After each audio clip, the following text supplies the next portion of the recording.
এক দুঃসংবাদ। মৰঙীৰ বিশিষ্ট সমাজকৰ্মী প্ৰাক্তন শিক্ষক পদ্মেশ্বৰ বৰাৰ দেহাৱসান।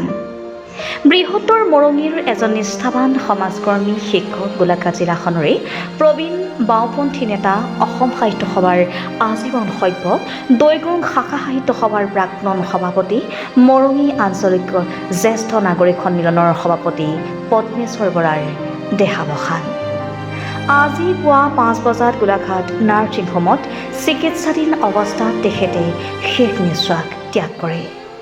তেখেতৰ মৃত্যুৰ খবৰ লাভ কৰি গোলাঘাট জিলাখনৰ লগতে মৰঙীৰ বিভিন্ন দল সংগঠনে শেষ শ্ৰদ্ধা জনোৱাৰ লগতে শোক সন্তপ্ত পৰিয়ালবৰ্গলৈ গভীৰ সমবেদনা জ্ঞাপন কৰে।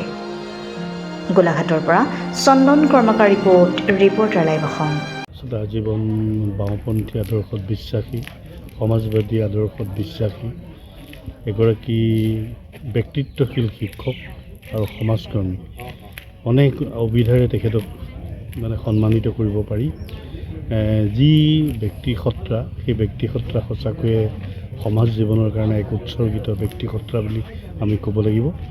মই ব্যক্তিগতভাৱে তেখেতক অতিশয় শ্ৰদ্ধা কৰোঁ। মই বুলি নহয়, সমাজৰ প্ৰতিজন সৰুৰ পৰা এটা শিশুৰ পৰা এজন জ্যেষ্ঠলৈকে বয়োজ্যেষ্ঠ ব্যক্তিও তেখেতক সেই সন্মানখিনি দিয়ে, তেখেতৰ ব্যক্তিত্বৰ প্ৰতি সেই সন্মানখিনি দিয়ে।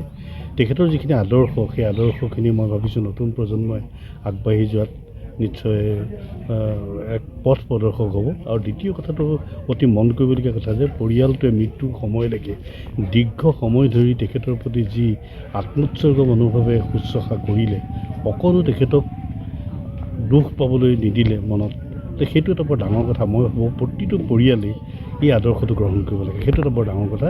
গতিকে তেখেতৰ মৃত্যুত আজি আমি সমাজ জীৱনৰ এক আচলতে ব্যক্তিত্ব আঁতৰি যোৱা বুলি আমি অনুভৱ কৰিছোঁ। সমাজখনে এক শূন্যতা অনুভৱ কৰিছে।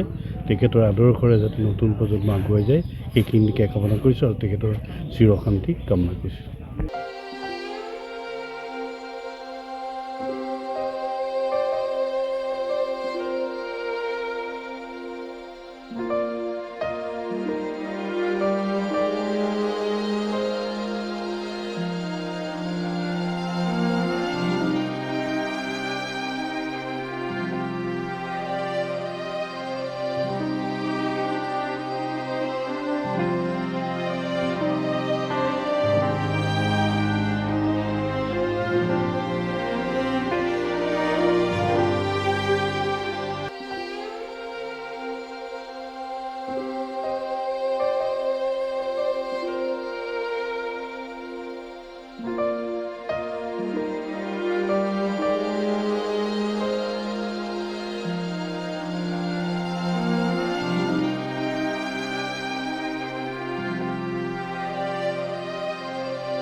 Reporter live Assam.